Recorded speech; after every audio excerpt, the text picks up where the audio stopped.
I want to show you guys how to finish off a really big fly. Right now I have an 11-inch extended body hollow fly in the vise, and typically I would finish this off with a reverse bulkhead or a hidden bulkhead tie. That way I have the butts flared, I leave them in at the head of the fly, I take the tips, I hollow tie them, and I build up all this volume. Now, that can be fairly technical, and so I want to show you something that's even more technical, which is the dubbing loop bulkhead. So I've only ever seen this in two places, and I'm sure other people do it, but about a year and a half ago, maybe a year ago, I saw Ben Whalley do it. And Ben Whalley is one of the, I don't know, probably greatest bucktail fly tyers on the planet, probably like top 3. Dude ties like the most magnificent beast flies you have ever seen. So go follow him and check that out for some inspiration.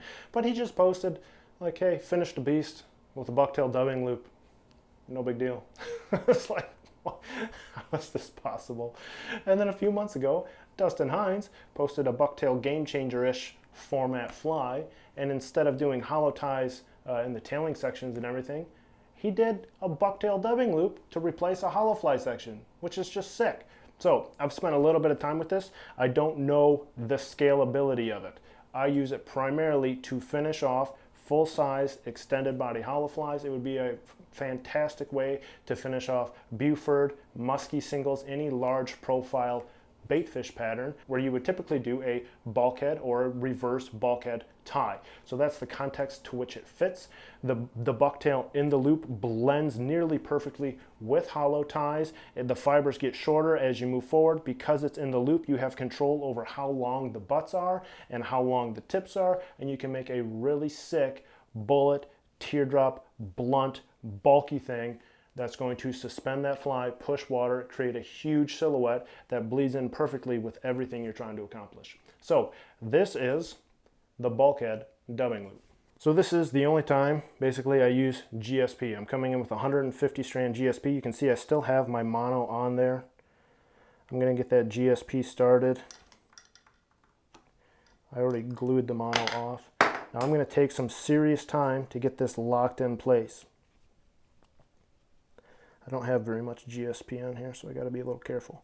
Now, if you've never done a dubbing loop before, you're going to pull out some thread, wrap it around your finger, bring it back to the shank. I'm going to make about a 5-inch loop.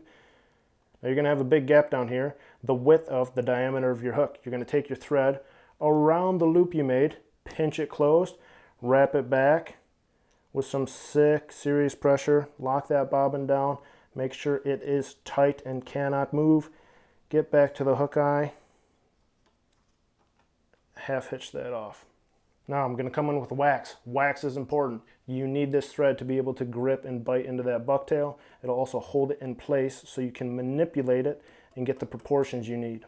Now to select the hair, you're going to use everything in this lower section, the same that you would use to do a bulkhead or a reverse bulkhead. You need that hollow hair so that the thread can really bite into it and compress it, and it won't fall out, it won't slip, you'll have good grab, and you'll be able to actually control it and get a nearly hollow flied angle to the dubbing loop. So don't choose the midsection hair, the tip hair, you need a lot of compressibility. I'm gonna be crazy and blend some stuff. So I got this fairly well blended. I got my butts fairly well stacked. I'm gonna put this in my fingers. I'm gonna catch that with some scissor fingers, manipulate that out as best I can. Now in my fingers, I'm gonna take some scissor points, and I'm going to make sure these are going straight perpendicular in my fingers. Hair that's not perpendicular to the loop will kink forward or backwards and get wrapped around the thread instead of spinning. This is why one of the biggest problems people have in dubbing loops, they go to spin it, all the material gets wrapped on the thread instead of getting spun around and caught and trapped. It's because it's not perpendicular. As they kink off, they spiral this way instead of spinning around the way you want. So I'm going to open this up. Now I'm going to double check that all again. Open this up, make it nice and big, get that hair in there, pinch it closed, let it hang. Now this is what the wax is for, so I can manipulate it. I'm going to put some good space in here. Get that nice and tight to that shank. Open that up. Move that down. Now if you have a hair clip, put this right there so you don't get that stuff in your loop. Again, come in with your scissor tips or a bodkin. Make sure these are perpendicular. It's critical that these are perpendicular to your thread. That means they're going straight down or straight up, straight away. They can't be kinked forward or backwards, or else it's going to be a mess. Now my bucktail butts up here, closest to me, are much bigger than my bucktail butts down here. I'm trying to get more of a hollow fly down here, more of a bulkhead up here. You can even trim some of these, but I'm going to leave it all long and natural. Pull this towards yourself. Pull the loop so it's under tension. Spin it under tension, nice and slow. I have 3 fibers of bucktail from my hollow stack. Trapping down stuff. Broke those out. There we go. And I'm going to spin this up until my thread starts to suck closer to my hook. That's good. Now come closest to the hook. Closest to the hook has the least amount of turns on it. Pull on the hair and make sure it's snug and it's not pulling out of your loop. It has to be compressible hair in the lower section so that the thread bites into it and it flares and it doesn't pull out of your thread. Now, with almost every other dubbing loop tutorial you're ever going to see, people will try to fold this material back like a hackle. Don't do that with the bucktail because it'll kind of spin and rotate as you work yourself around this hook shank here. Let it be crazy and crazy and crazy. And as you approach each turn, control it for each turn. So I'm going to walk it up, walk it back, control it. Walk it up, walk it back, control it. Walk it up. And these are touching turns. That means the core of the loop or your thread is basically right abrupt. Every single thread turn touches itself. I'm really trying to pack it in there relative to the space that I have.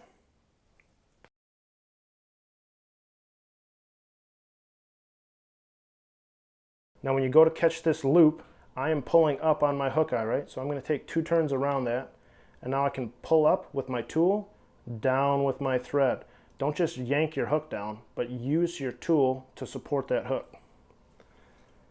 Bring the tool up, make sure everything's tied off. I'm about to run out of GSP, so I got to get this on and half hitched before I run out of GSP. There's like, I don't know, 5 turns left on that spool. So you can see, because my hollow fly is still clamped down, look how beautiful of kind of a hollow fly you get with all of these dense bucktail butts in there. It's absolutely crazy. Now you can still do kind of a bulkhead hollow fly thread cone, bring out some light pressure, tame some of this back, just so you have a really nice clean edge to it. But for the most part, you just got to trap down your loop and tie off. Now you can hold down all of those tip hairs. If you want to sculpt the bucktail butts within there, you can. Oh, go over there. What do you think, buddy? How'd it come out? Is it pretty good? Yeah. Look at that. You see the hook? You see where the hook is? Can you grab the hook? Show off this big old extended body hollow fly, huh? Check it out. I'm gonna Go play with your bouncy ball. Go play with your bouncy ball. Come on.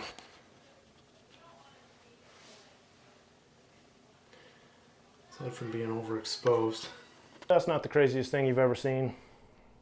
I don't know what is, but that is the dubbing loop bulkhead. Basically what you're doing is you're doing a bucktail dubbing brush on the spot to finish a fly, get a beautiful hollow fly angle, crazy amount of density in the front, nice water push, balance out of the weight of the hook with buoyancy, trim the butts down and get a very smooth face.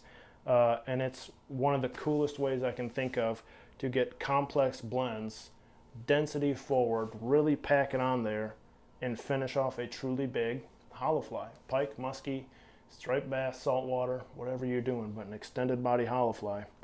That's about as cool as it gets right there.